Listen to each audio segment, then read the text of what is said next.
Tienes que abrirlo. No, tiene a la vuelta. ¿Aquí? Sí, para arriba. Buenas tardes. Ahora sí. Soy Valeria Vergali, de Editorial Minúscula. Gracias, Librería Alberti, por acogernos hoy aquí. Gracias al Festival Eni, que nos ha abrazado con sus largos brazos que han llegado hasta nosotras, por lo visto. Gracias a Cristina por querer estar hoy, acompañarnos hoy. Y por supuesto, gracias, Esther, por esta visita a España y por tu generosidad, por querer conversar acerca del libro con nosotros. Este libro, como muchos de los libros, en realidad, hoy estábamos hablando del periplo, ¿no?, que tienen los libros. Este libro apareció en el 2013 en Argentina. Y pocos años después, creo haber leído alguna reseña en ese momento, empecé a buscarlo. Empecé a buscarlo con cierto ahínco, en el sentido que me apetecía muchísimo leerlo. Y, en fin, me costaba mucho encontrarlo. Y finalmente un día, de pura casualidad, que es como casi siempre me he encontrado con los mejores libros que hemos publicado, por pura casualidad encontré aquí en Madrid la edición boliviana de este libro, que tiene una edición argentina y una edición boliviana. Con gran sorpresa por mi parte, lo encontré y evidentemente me lo llevé enseguida a casa, a Barcelona, y lo leí. Lo leí y lo devoré. Me impresionó profundamente y al cabo del tiempo, después de, digamos, haber metabolizado esa impresión que me causó el libro, pensé en publicarlo. De ahí a publicarlo pasó un cierto tiempo. ¿Pero por qué pensé en publicarlo? No solo porque, digamos, me había impresionado, y ya hablaremos, digamos, cuáles son los elementos, ¿no?, que pueden haber causado esa impresión, sino porque además llevaba tiempo pensando en algo que a veces ocurre. Nosotros publicamos en esta misma colección, en minúscula, esta colección se llama Con vuelta de hoja.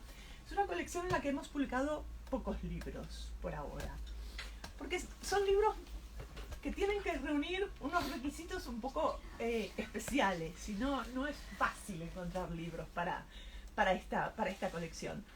Pero curiosamente, yo me había encontrado pensando acerca de algunos libros. Nosotros hemos publicado algunos libros de Marina Tsvetaeva, y Tsvetaeva tiene dos libros.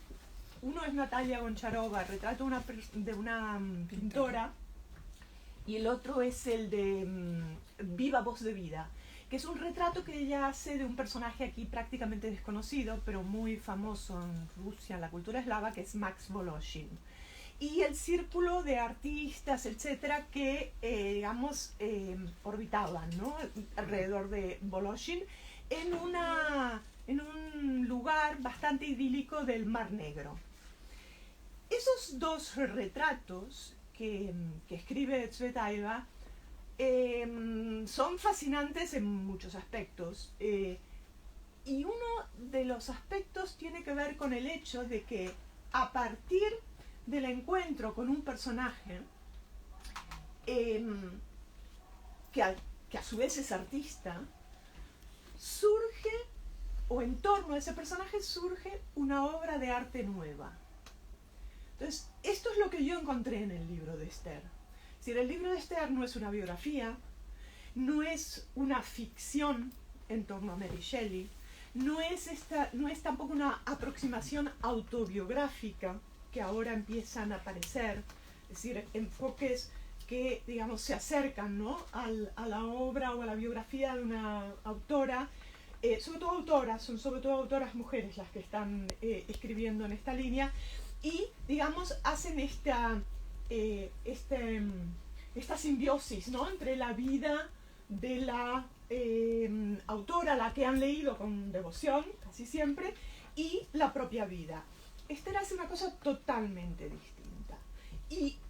Pero haciéndolo, ella a su vez crea una obra de arte en torno a alguien que existió y además manejando, usando documentos existentes. Digamos, ella Esther no inventa nada, sino que va a los diarios, a las cartas, a bibliografía de esa época, etc., para construir una aproximación a una figura que creemos conocer, porque se ha escrito mucho sobre Mary Shelley, pero Esther consigue que veamos con ojos nuevos, renovados, ¿no?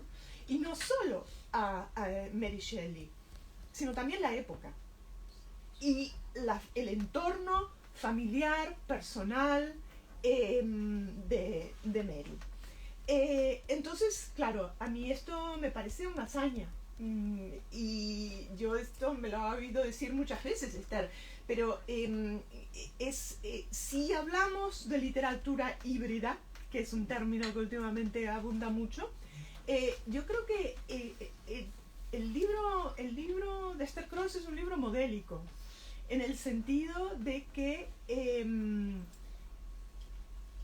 está la aproximación, como digo, a esta figura real y con elementos de archivo, etcétera, bibliografía, pero al mismo tiempo, digamos, la forma del libro es literaria, profundamente literaria. Y esta es para mí, digamos, el gran triunfo, ¿no?, de este libro. Y bueno, a partir de ahí, entonces ya, en fin, yo ya estaba muy convencida de este libro, pero me puse en campaña para poder publicarlo, y es una enorme satisfacción tenerlo en el catálogo y que finalmente Esther pueda venir a España. Y el libro además es muy interesante, digamos, las múltiples lecturas, ¿no?, que suscita, la recepción que está suscitando, que es muy, muy interesante. Así que gracias por estar aquí, Esther, y en fin, esto es lo que yo, por mi parte, quería decir. Tenéis aquí otro micro. No sé si... ¿Cómo queda? Cristina, quizás. Sí, antes de darte la Quizás, palabra. Cristina, sí. Bueno, pues...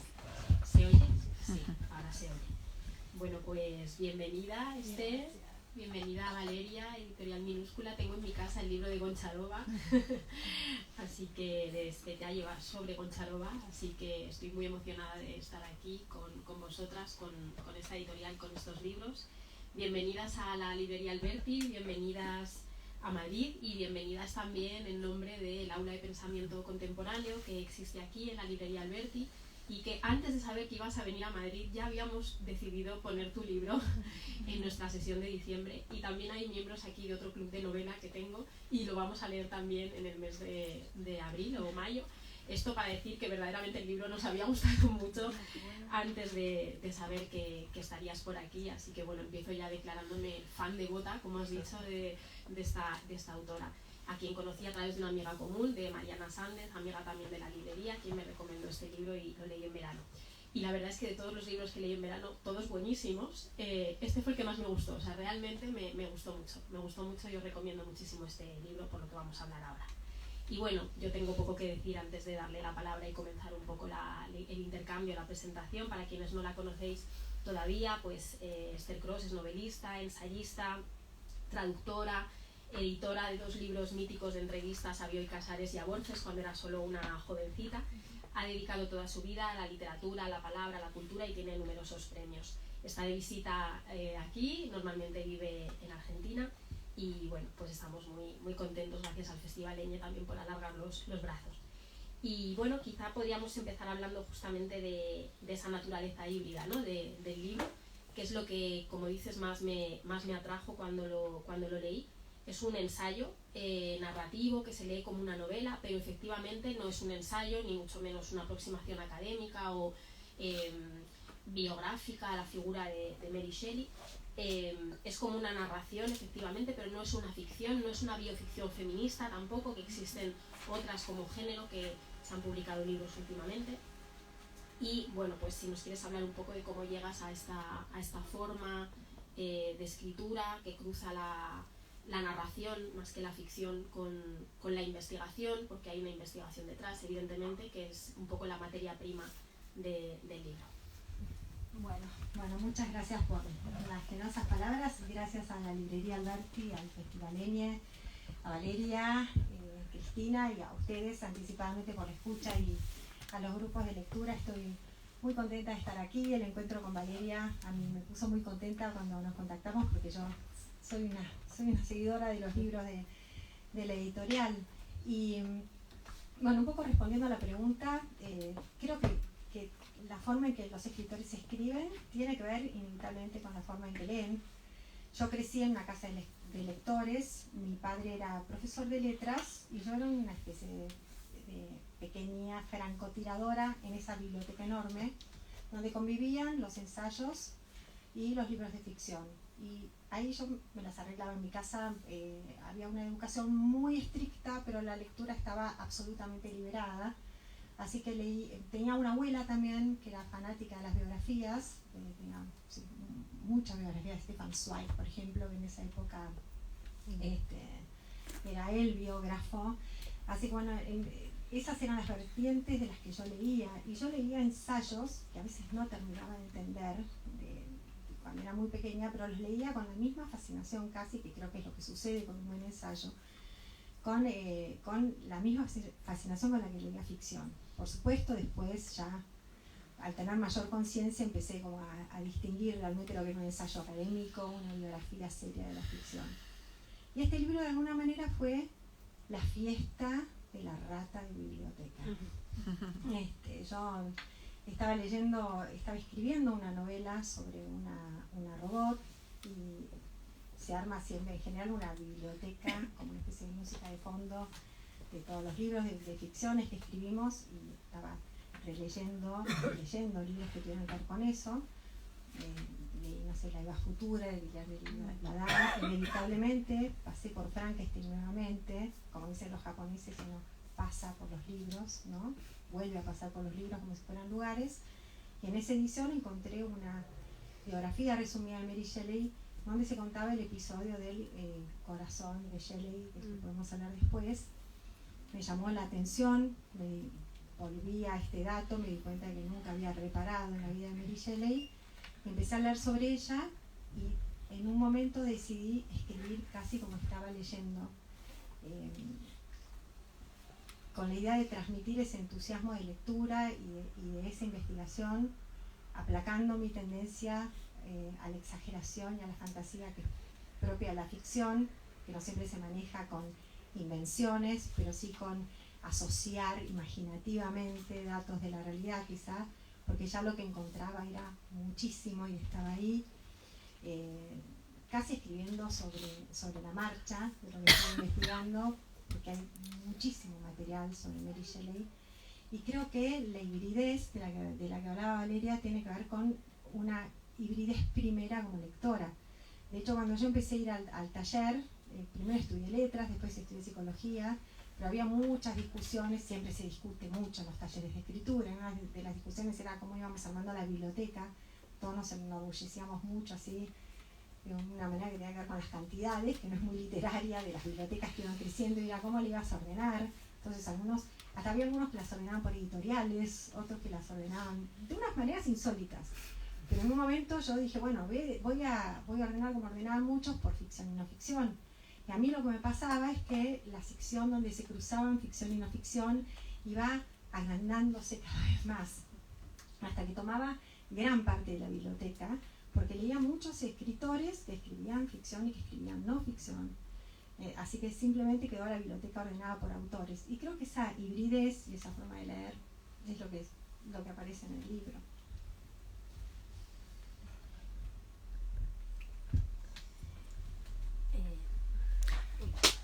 Tenéis aquí otro micro, si queréis. Sí, perdón. Yo, con tu permiso, voy a hacer un pequeño... aquí, ¿no? Sí. Que si no, no me oyen. Un pequeñísimo spoiler, muy pequeñito porque es en el primer capítulo. Me voy a leer, si te parece bien, el final del primer capítulo, que me parece soberbio. Nos atrapas desde la primera línea, pero al final del primer capítulo ya hemos decidido que te vamos a acompañar todo el libro, ¿no? Para que hables de la tumba. La tumba de Mary Shelley es muchas tumbas a la vez. Si alguien la abriera y armara la figura de pelos, huesos y cenizas unidos por la sangre que ya no puede verse, no daría con un cuerpo humano regular, sino con una criatura diferente, como un monstruo. Desandar el camino de ese cuerpo extraño es el propósito de estas páginas.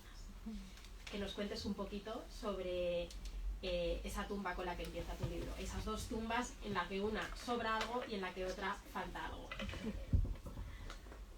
Bueno, hay un epígrafe de un médico que estudia la historia de la muerte, de lo que hizo la humanidad con la muerte, que se llama Thomas Laqueur, que dice que la historia de la muerte y los muertos es la historia de la imaginación, porque la forma en que las personas nos relacionamos con los seres queridos que murieron y la forma en que hasta urbanísticamente se dispone de los muertos es una gran demostración de la imaginación de las personas, qué es lo que hacemos, cómo nos relacionamos con eso.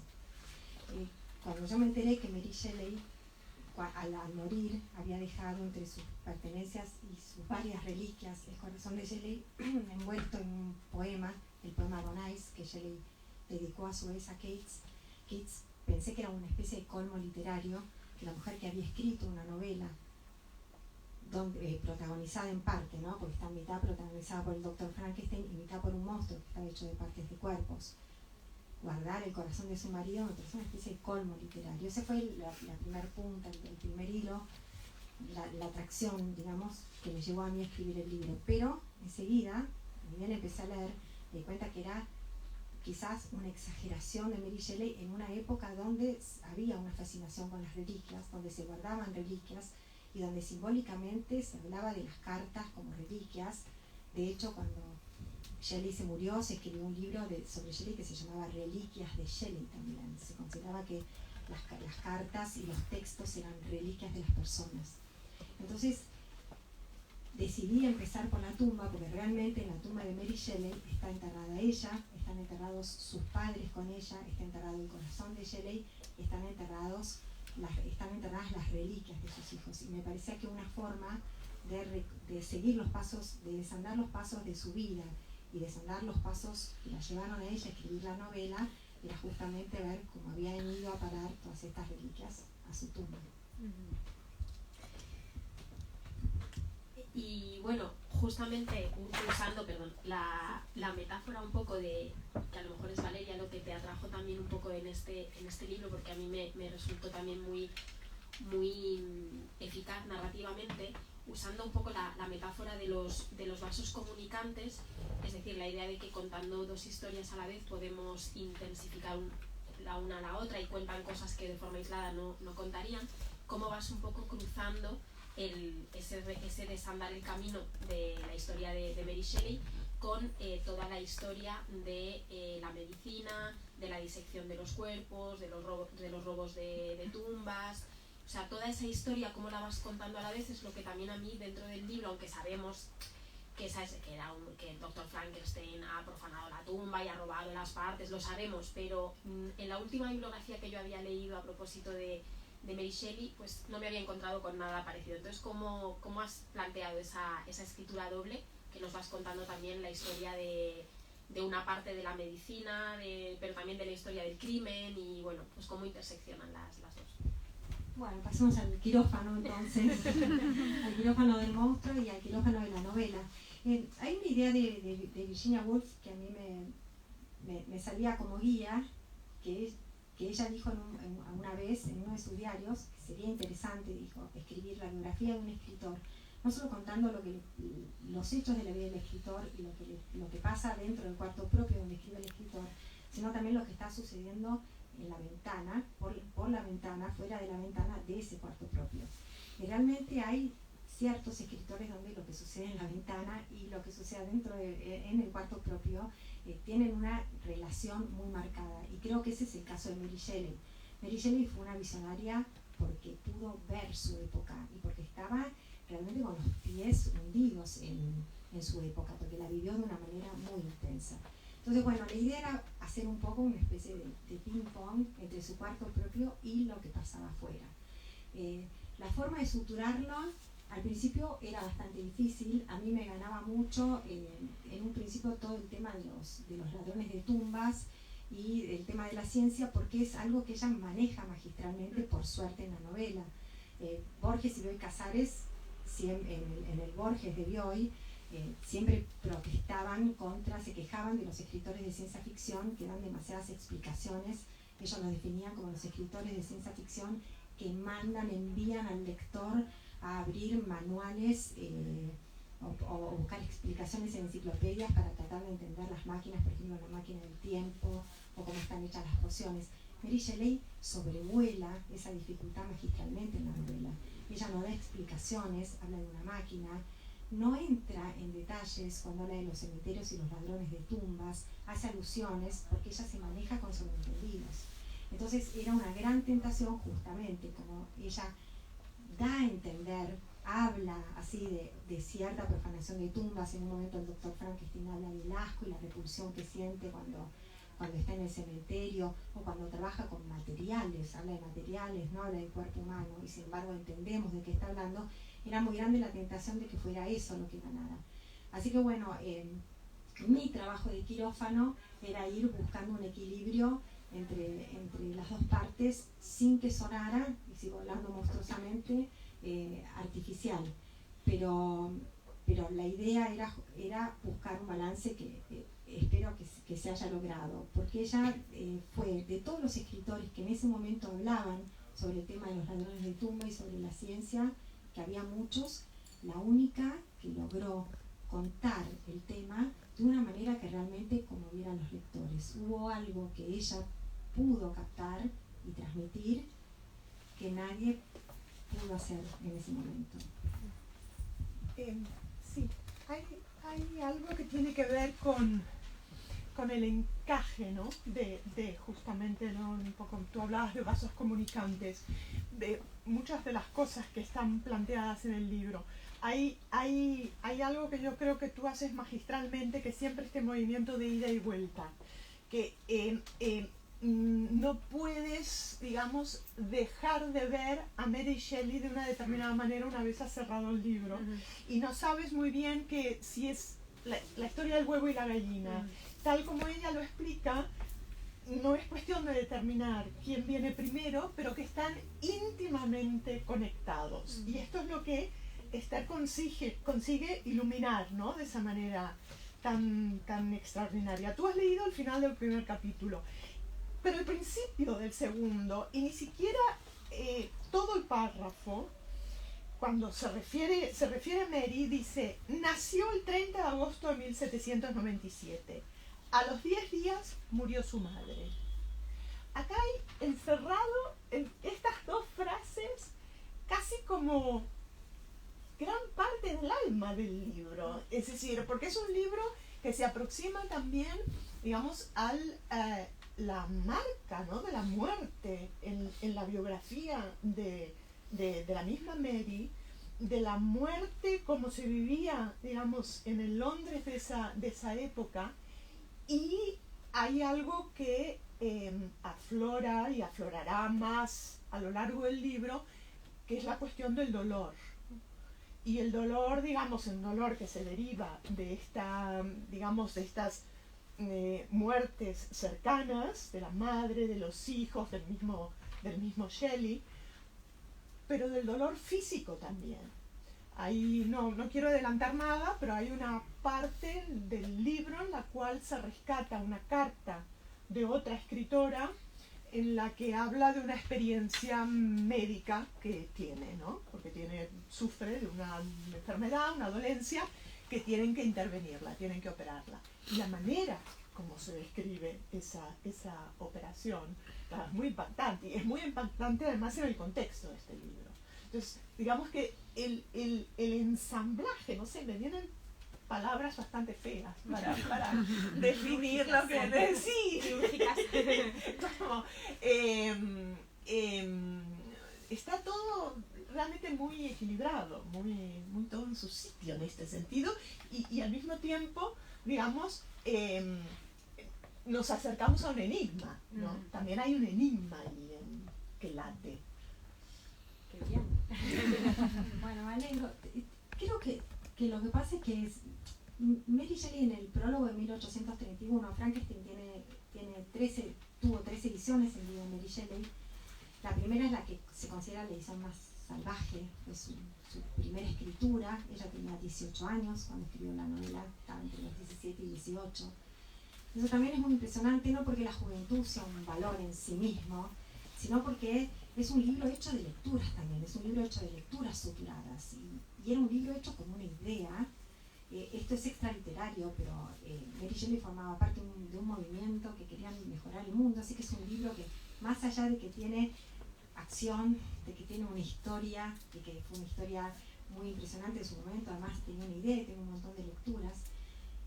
Y después viene una segunda versión con algunos cambios de estilo, y después en 1831 ya viene una versión con modificaciones, y ella escribe un prólogo. En ese prólogo ella trata de contestar una pregunta que le hacían, que era cómo la joven muchacha pudo tener una idea tan horrenda.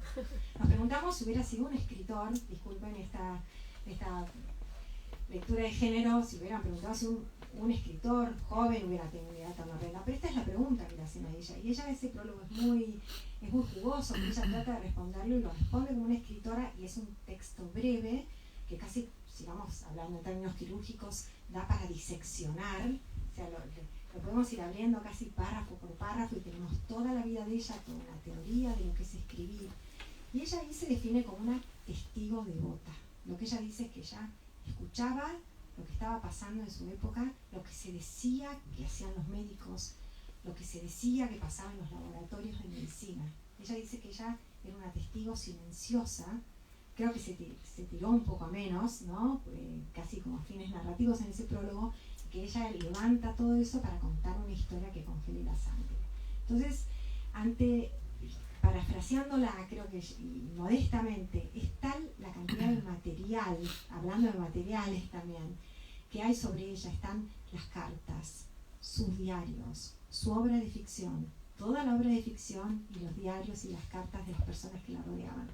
Toda la obra de ficción, sobre todo de su padre y de su madre, y los ensayos y las cartas, más todo lo que se ha escrito sobre ella. Es tanto que creo que en un punto, cuando uno se acerca y quiere escribir, atrapar el momento, como se dice, que era algo que también dice Virginia Woolf, atrapar algo, dice esa personalidad que se fuga, cuando uno quiere escribir un perfil biográfico, o un perfil donde se conjugue el espíritu de la época, y la persona lo que puede hacer es tratar de ser una testigo devota de toda esa bibliografía, y seguirlo un poco en ese juego del sobreentendido y del callar. Eso fue casi como una limitación, fue como obedecer al imposible, ¿no? Era ya tanta la cantidad de materiales que había que limitarse a lo esencial, a lo mínimo, para que queden puertas abiertas.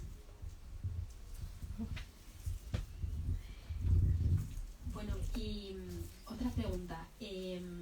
Mary Shelley no ha dejado Frankenstein no ha dejado de fascinar desde el momento en el que fue publicado. A los pocos años, creo, de su publicación ya había personas que se disfrazaban de la criatura, es decir, generó toda una cultura popular casi inmediatamente, y nunca ha dejado de estar comunicándose con nosotros. Pero es verdad que en los últimos años, al margen también del interés por esta obra con motivo del bicentenario, que fue en el 18, en los últimos años se han publicado varias obras nuevas también de ensayo sobre romanticismo. Infernales, sobre las hermanas Brontë, que es de una autora también argentina. Se acaba de publicar también Magníficos Rebeldes en la editorial Taurus, sobre los románticos. Hay el libro de Zafransky, hay otro libro del año pasado sobre el círculo de los hermanos Schlegel. ¿qué pasa con los románticos? ¿Por qué nos siguen atrayendo los románticos? ¿Por qué los románticos y la historia de Mary Shelley, esa tumba con la que tú empiezas, tiene todavía que ver con nosotros? Bueno, yo creo que no se han ido, no se han ido del todo, porque dejaron sembradas varias semillas que siguen germinando.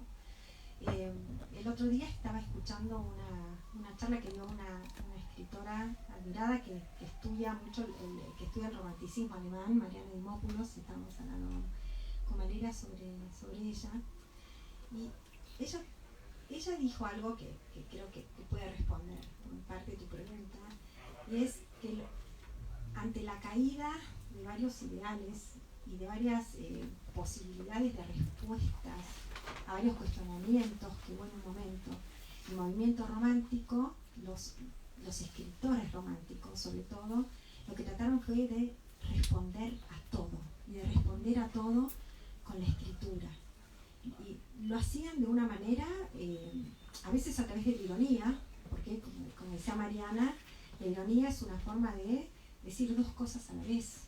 Entonces los románticos, por un lado, celebraban la ciencia, pero por otro lado estaban atentos a los espantos de algunas derivaciones de las aplicaciones de la ciencia. Los románticos celebraban la luz, pero también estaban atentos a las tinieblas. Eran grandes pensadores, pero también buceaban en la profundidad de los sueños y de lo que hoy nosotros, sería un anacronismo decir que ellos se dedicaban al inconsciente, pero también estaban atentos a eso.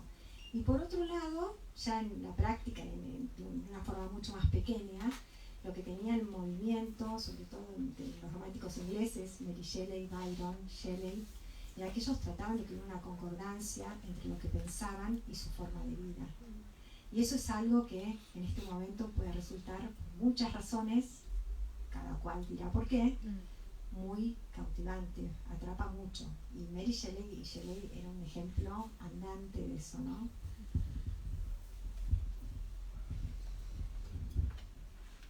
Y bueno, pues también el interés que suscitan, tú misma lo decías al referirte a las preguntas que le hicieron a la propia Mary Shelley a propósito de cómo una jovencita había podido, también se lo preguntaron a las hermanas Brontë, ¿no? Cuando supieron que era, cuando desvelaron su identidad, cómo podían haber escrito esas obras, ¿no? Las mujeres del romanticismo también han aparecido biografías como la muy premiada biografía sobre Wollstonecraft, Mary Shelley, que relata la vida de las dos, porque es cierto que hasta hace poco tiempo no se pensaba o no se tenía en cuenta, precisamente porque solo habían convivido 10 días, que Wollstonecraft hubiera tenido una influencia mayor en la autora, ¿no? Se tendía a interpretar su obra a la luz de la de su padre, a la luz de la de su marido, pero bueno, había coincidido 10 días con su madre, pues y es más reciente, ¿no? que hayan proliferado estas visiones, como también decías, de la huella de Wollstonecraft, de la interpretación incluso del propio Frankenstein a la luz de esa relación madre-hija, etcétera, ¿no? Y de la mano un poco de este interés reciente también por esas lecturas que permite la obra, como todo clásico, permite lecturas de todo tipo. En la facultad hicimos una jornada sobre Frankenstein hace unos años, antes de la pandemia, la titulamos Un libro, 7 lecturas, y cada grupo de estudiantes leía la obra desde una perspectiva teórica. Entonces, pues unos desde la sociocrítica, otros desde la psicocrítica, otros desde el feminismo, desde la teoría de los géneros, todos funcionaban. Todas las lecturas, desde la cultura popular, desde todo funcionaba, ¿no? Como gran clásico puede seguir hablándonos. Pero sí que te quería preguntar por este interés también que suscitan estas lecturas, estas aproximaciones hacia autoras que estaban allí, formaban parte del escenario de los románticos, pero que empiezan a tener también este interés biográfico, de rescate, de contar sus vidas desde otras perspectivas, como también Dorothea Worswood, que se han publicado ahora sus diarios y se empieza a colocar su figura al lado de la de su hermano, o Caroline Schlegel, y bueno, un poco las mujeres del romanticismo, y sí fue un movimiento en el que encontramos estas autoras y el interés que hoy suscita también su recuperación, su relectura, volver a pasar por ellas, porque bueno, Mary Shelley siempre ha estado ahí, pero quizá revisarla desde otras perspectivas. Sí, seguro. Bueno, con respecto a Mary Wollstonecraft, lo decía Spinoza, ¿no? Las personas mueren, pero las relaciones sobreviven. Y si bien el contacto físico de Mary Shelley con su madre fue muy efímero, la relación de ella con su madre fue profundísima. La influencia de la madre de ella en su vida y en su obra fue marcadísima, en la obra de Percy Shelley también.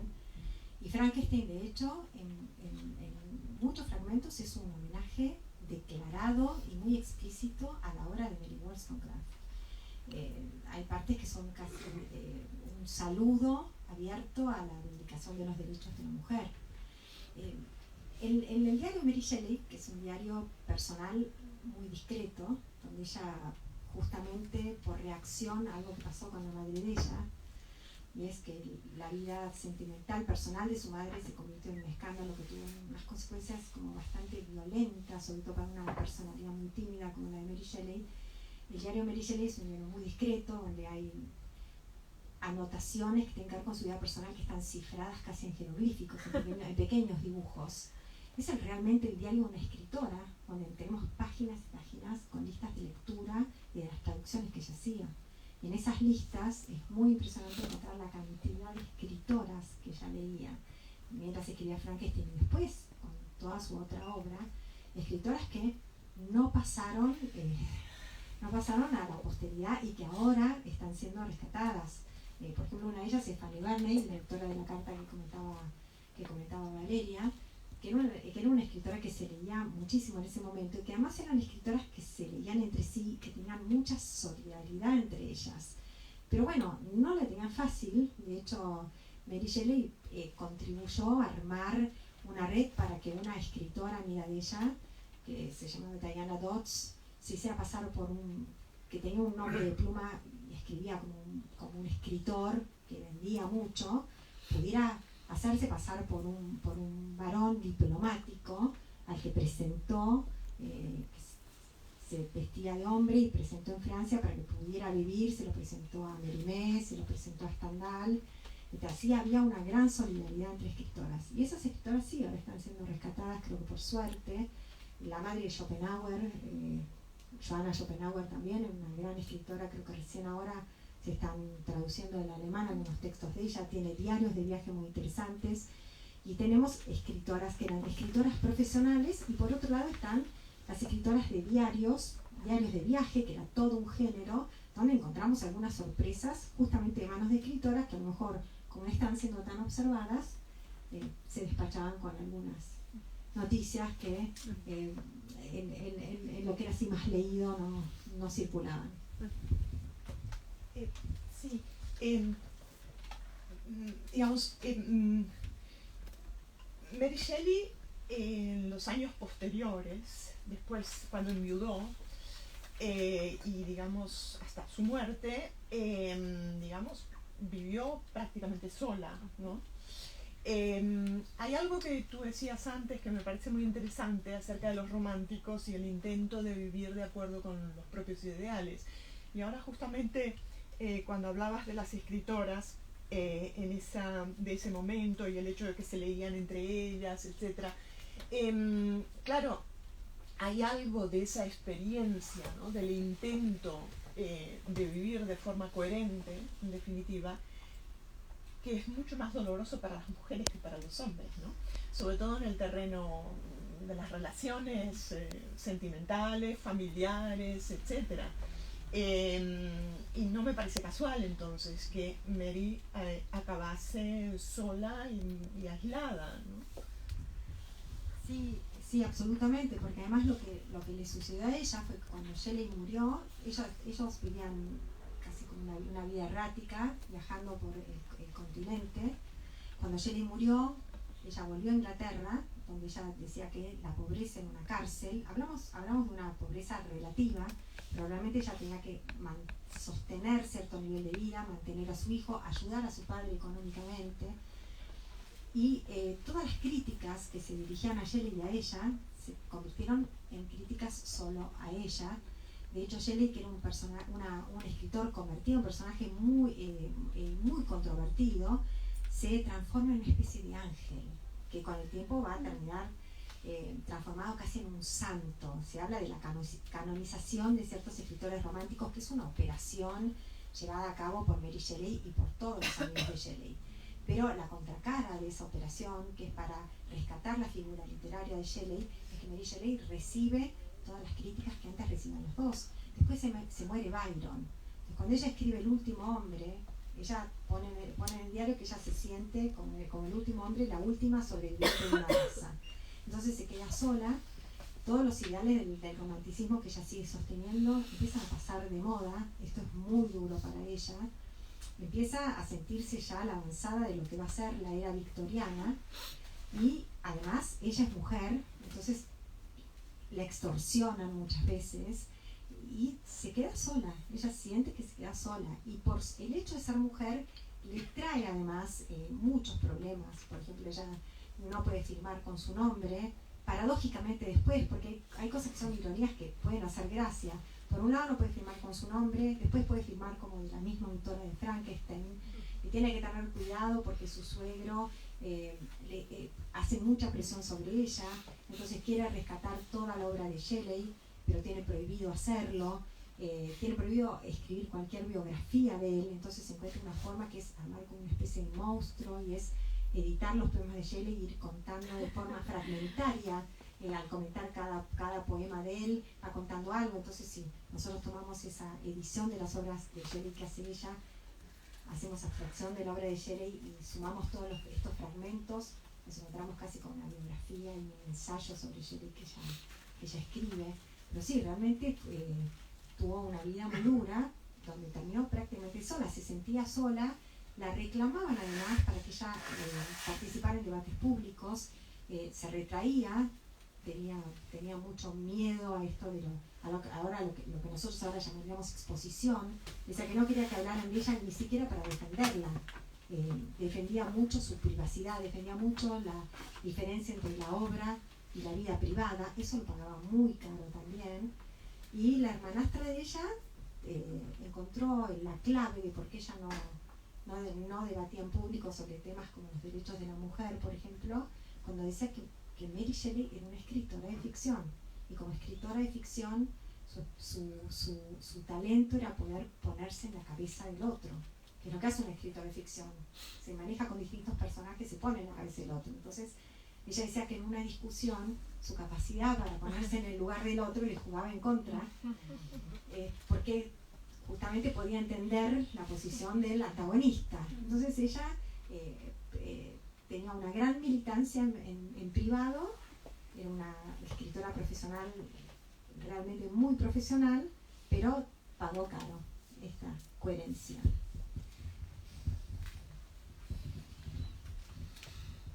Bueno, antes de dar la palabra a los lectores, que seguro que te quieren hacer también alguna pregunta, yo quería destacar también lo maravillosamente que está escrito, con un lenguaje afilado, de las palabras justas, poético, pero al mismo tiempo con ese sentido quirúrgico, ¿no? Casi de disección, y también construyes a través de los fragmentitos con los que vas comenzando cada capítulo, también estás haciendo un poco esa reunión de fragmentos, ¿no? Que nos da toda la historia, pero sobre todo como ensayo, bienvenido el ensayo que acerca también a un lector que no es el académico, justamente, con un lenguaje atractivo, con un lenguaje literario muy, muy estimulante.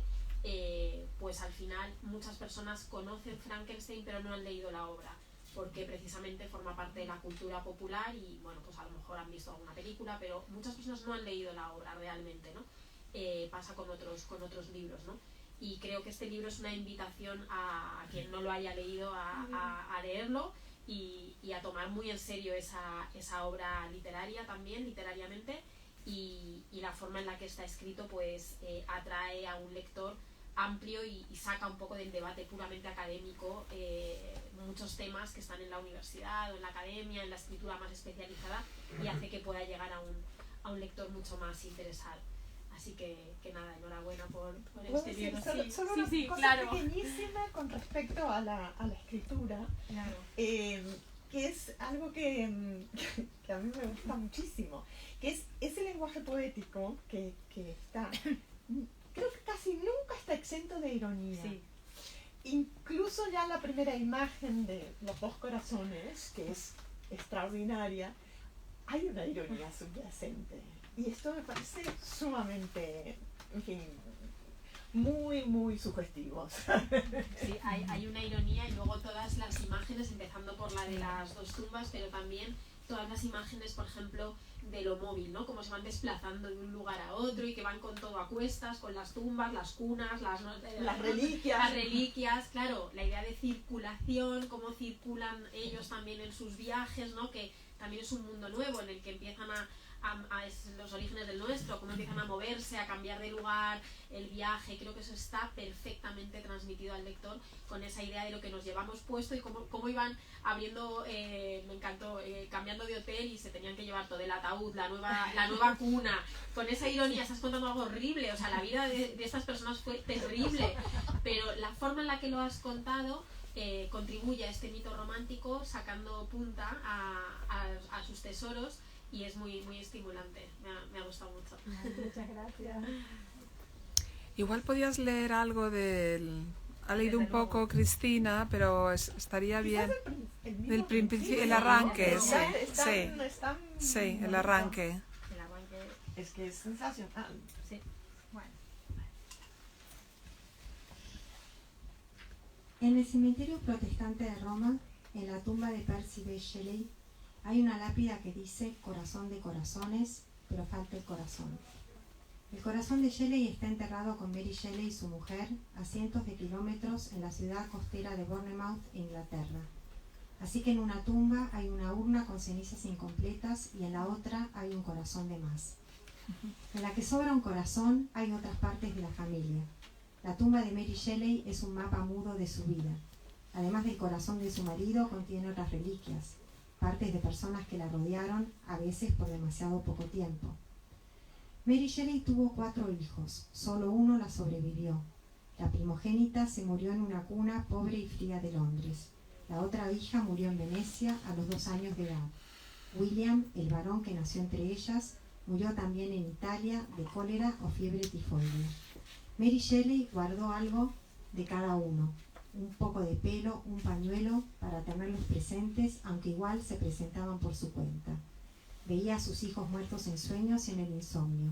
Esas apariciones la hacían feliz y la asustaban. El duelo por el hijo varón la transformó en otra persona. Bueno, es un poco fuerte.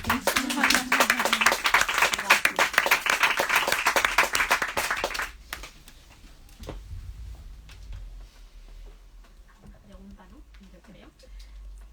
Sí, yo solamente quería preguntarte respecto a Mary Shelley como autora y como personaje de la literatura universal.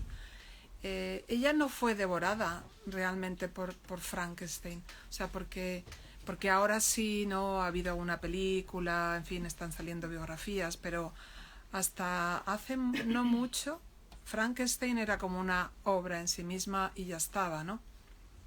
Sí, sí que fue devorada. Y en vida también. El otro le contaba a Valeria que cómo contaba la nuera de Mary Shelley, que la había conocido, Mary Shelley. La nuera de Mary Shelley se llama, era Lady Jane Shelley, estaba casada con el único hijo que sobrevivió del único hijo que quedó vivo, de los que había tenido Mary Shelley y Percy B. Shelley, que se llamaba Percy Florence, y ella contaba que la conoció así. Estaba en Londres, Mary Shelley, esto fue en 1847, Mary Shelley murió en 1851, estaba en Londres, la habían invitado, Lady Jane Shelley no vivía en Londres, la hermana, a pasar unos días a su casa, estaban en la sala y la hermana le dijo: mira, vení, y la llevó a la ventana. Le dijo: ¿ves? Y le señaló una casa que ve enfrente y le dijo: esas cortinas, esas son las cortinas de Frankenstein. Porque ahí enfrente vivía Mary Shelley. O sea que en ese momento también, o sea, ya en vida de ella, ella estaba identificada con un monstruo, que es lo mismo que pasa, curiosa, paradójicamente lo mismo que pasa en la novela, que el monstruo toma el nombre del científico. Bueno, lo mismo pasaba con ella. La casa donde ella vivía era una casa conocida como la casa de las cortinas de Frankenstein. Así que sí, así era.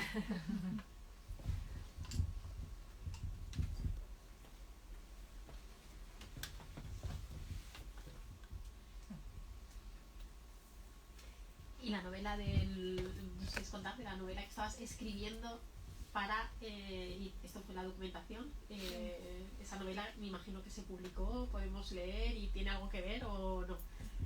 Bueno, sí, ojalá tuviera que ver. Bueno, por algo uno parece. Pues, hoy también hablo de otra escritora preferida que es Virginia Woolf, que ella también dice que los libros descienden de libros, como las familias descienden de familias. Y bueno, y este encuentro con Mary Shelley no fue casual, como haber visto lo del corazón. Creo que andamos con los radares encendidos, ¿no? Este es un día hojeando un catálogo en un museo, vi una fotografía de un banco de datos de un profesor en ciencias eléctricas que se llamaba Popier, que en 1900 más o menos inventó una muñeca. Yo digo muñeca porque era una muñeca realmente que se llamaba Radiana, que afeitaba a los señores, los rasuraba. No sé quién era el valiente que se animaba, estaba en la foto, un señor que estaba arrodillado de frac, esta especie de muñeca enorme que se llamaba Radiana, y el profesor estaba atrás con un tablero lleno de bombitas de luz, de lamparitas, y lleno de cables. Creo que la robot en realidad era una especie de muñeca control remoto. Y me gustó la idea de esta robot. Ahí empecé a buscar y vi que sí, que este señor se paseaba por toda Europa haciendo funciones, cortándole el pelo a las personas y todo con esta robot.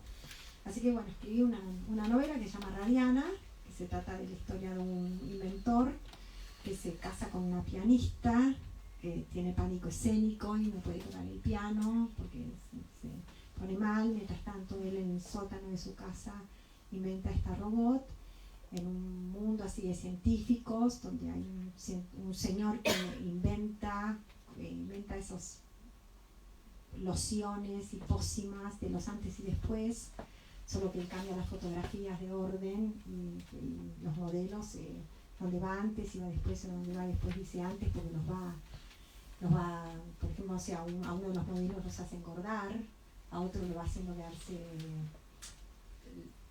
que le salgan manchas en la piel, entonces él cambia en las fotografías. Bueno, esa es la historia, y por eso aparecí en esa relectura de Frankenstein.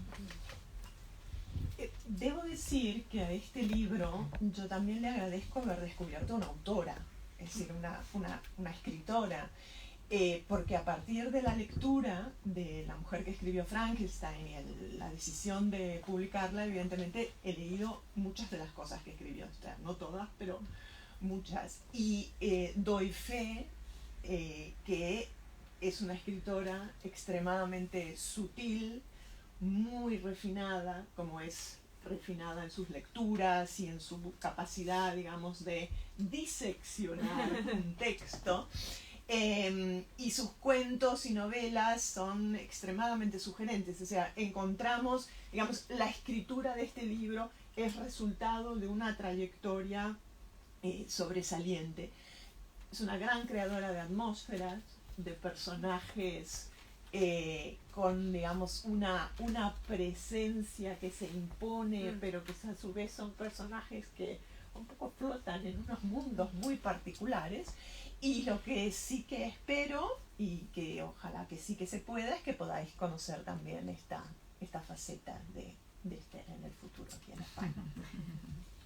Bueno, gracias. Hay una pregunta ahí, al final. Una pregunta que es vocacional. ¿Cómo descubriste tu vocación de escritora? Bueno,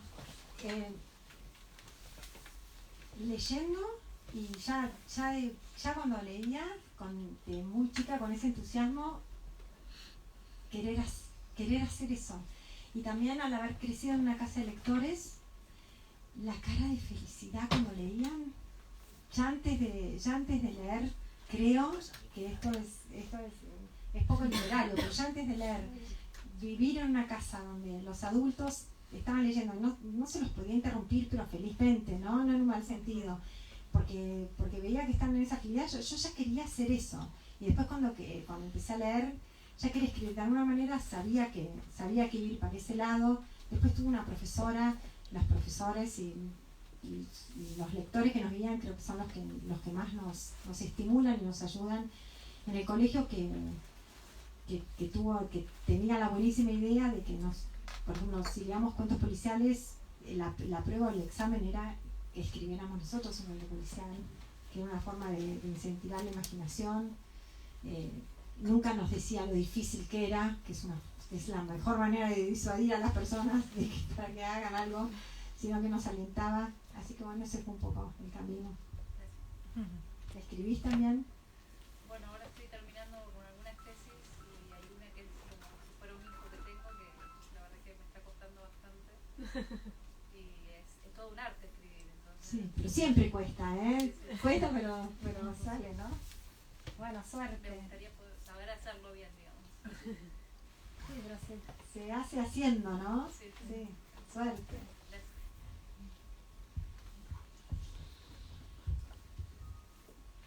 Bueno, pues muchísimas gracias, Esther Cross, por estar aquí en la librería Alberti esta tarde en Madrid. Hay muchos amigos que nos han seguido, que nos siguen por las tardes en nuestros encuentros en Alberti. Te manda abrazos desde Buenos Aires Irene Chiquibauer. Un abrazo para ella. Así que pues un gran placer por haberos escuchado, Cristina Oñoro y Valeria Bergali, editora de Minúscula, de esta minúscula pero enorme editorial, por habernos acercado a Esther Cross, a las lectoras y a los lectores españoles, y por conocer un poco más de esta mujer completamente enorme en su imaginación, tan adelantada a su tiempo, ¿no? Tan pendiente, ¿no? de los impulsos de científicos, políticamente, socialmente, ¿no? Se notaba que tenía esta influencia de su madre, ¿no? Es una época fascinante, y yo creo que este libro es muy evocador de ese momento. Así que es un libro que yo creo que va a tener mucho recorrido, ya lo está teniendo en España y lo va a seguir teniendo, ¿no? Yo desde luego lo recomiendo vivamente, y aquí en los clubes de lectura estamos todos muy contentos con la mujer que escribió Frankenstein. Bueno, gracias de todo corazón. Sí, de todo